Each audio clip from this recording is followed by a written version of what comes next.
Ni'ima a Dammace. Assalamu alaikum wa rahmatullahi wa barakatuh. Barkanmu da sake kasancewa da ku a cikin wannan tasha tamu mai albarka. Idan wannan shine farkon shigowarku, ku danna mana subscribe, sannan ku danna mana alamar ƙararrawa domin sanar da ku saƙonninmu da zarar mun ɗaura. Ni'ima a Dammace. Ni'ima mai ɗauke da sinadari mai ɗanɗano, garɗi da maiƙo, lutsu-lutsu a jikin mace.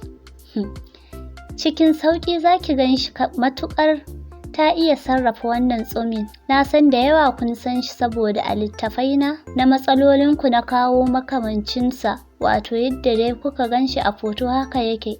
Kankana da ayaba za a haɗa shi da garin dabino, a murje su guri ɗaya wato ai blending ɗinsu. Sai ki zuba madara fresh milk da zuma da garin cikui. Ki gauraya shi kenan kin gama.